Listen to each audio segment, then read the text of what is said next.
Business mind ಇರ್ತದೆ. ನಾವು ದೇವರಲ್ಲಿ ಕೇಳಂಗಿಲ್ಲ ಆ ಜ್ಞಾನ. ಎಜುಕೇಷನಲ್ಲಿ ನಾವು ದೇವರಲ್ಲಿ ಕೇಳ್ಬೇಕು ದೇವ್ರು ನೀನು ಇಮ್ಯಾನ್ಯುವೆಲ್ ಇದ್ದೀನಿ ನನ್ನ ಸಂಗಡ ಯಾವಾಗಲೂ ಇರ್ಬೇಕು. ಅವಾಗ ದೇವ್ರು ಹೇಳ್ತಾನೆ, ಯಾವಾಗ ನನ್ನ ಮಗ ನನ್ನ ಮಗಳು ನನಗೆ ಕರೆದ ನಾನು ಯಾವಾಗಲೂ ನಮ್ಮ ಸಂಗಡ ಇರ್ತಾನೆ. ನೆರಳಿನ ಹಾಗೆ ನಮ್ಮ ಹಿಂದೆ ಬರ್ತಾನೆ, ನೆರಳಿನ ಹಾಗೆ ನಮ್ಮನ್ನು ಅಭಿವೃದ್ಧಿ ಪಡಿಸ್ತಾರೆ. ಜನ ನೋಡ್ತಾನೆ ಇರ್ತಾರೆ, ಅವ್ರು ಅಲ್ಲೇ ಇರ್ತೀರಿ, ನೀವು ಇಲ್ಲಿಂದ ಹೋಗಿ ಎಲ್ಲೋ ಜಂಪ್ ಆಗಿ ಹೋಗ್ತೀರಿ. ಅರ್ಥ ಸಮಾಜದಲ್ಲಿ ಮೇಲೆ ಬರ್ತೀರಿ. Hallelujah hallelujah. ನೀವು ಇಲ್ಲಿ ಅಭಿವೃದ್ಧಿ ಒಂದು ದೇವರು ಇಲ್ಲಿಂದ ಬೇರೆ ಕಡೆ ಸೆಟಲ್ ಮಾಡ್ತಾರ, ಬೇರೆ ಕಡೆ ನೀವು ಅಭಿವೃದ್ಧಿ ಪಡಿಸ್ತಾರ. ಹೇಳ್ತಾರೆ ಈ ಊರು ಹೋದ್ಮೇಲೆ ಆ ಊರಲ್ಲಿ ಚಲೋ ಆಗ್ಯದ. ಯಾಕೆ ಗೊತ್ತಾ, ದೇವರಿಗೆ ಈ ಊರಲ್ಲಿ ಭಾಳ ಒಟ್ಟಿಗೆ ಜನ ಇಲ್ಲಿ ತೆಗೆದು ಹೊರಗೆ ಹಾಕ್ಬಿಡ್ತಾರೆ, ನಿಮಗೆ ಬೇರೆ ಕಡೆ ಅಭಿವೃದ್ಧಿ ಪಡಿಸ್ತಾರೆ. ಹಲ್ಲೆಲೂಯಾ. ಈ ಊರಾಗ ಬಂದಾಗ ಅದೇ ಜನ ಅಂತ ಆ ಊರೋದ್ಮೇಲೆ ಮಸ್ತಾಗಿ ನೋಡಿ ಕಿಸ್ಮತ್ ಕುಲ ಆಗ್ತದೆ. ಕಿಸ್ಮತ್ ಯಾವಾಗ ಕುಲ ಆಗ್ತದ? ಏ ಸ್ವಾಮಿ ನಮ್ಮ ಜೊತೆ ಇರುವಾಗಲೇ ಕಿಸ್ಮತ್ ಕುಲ ಆಗ್ತದೆ.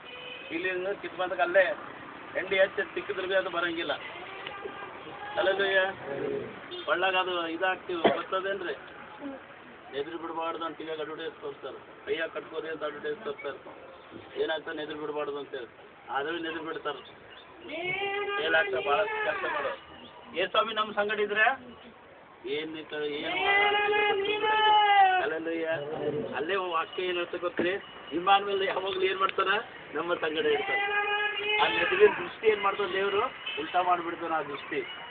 ಏನು ಚಲೋ ಆಗಕತ್ತಾರಪ್ಪ ಇವು ಹಾಕ್ಬಾರ್ದು ನೋಡು ಅಂತ ಹೊಟ್ಟೆ ಗಿಟ್ಟು ಮಾಡೋ ಭಾಳ ಮಂದಿ ಇರ್ತಾರೆ.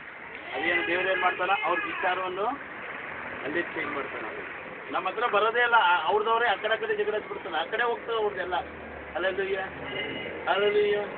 ದೇವ್ರು ನಮ್ಗೆ ಅಷ್ಟು ಪ್ರೀತಿ ಮಾಡ್ತಾರೆ. ಅದಕ್ಕೆ ದೇವರು ವಾಕ್ಯ ಹೇಳ್ತಾರೆ, ದೇವರು ಈ ಲೋಕನ ಪ್ರೀತಿ ಮಾಡಿ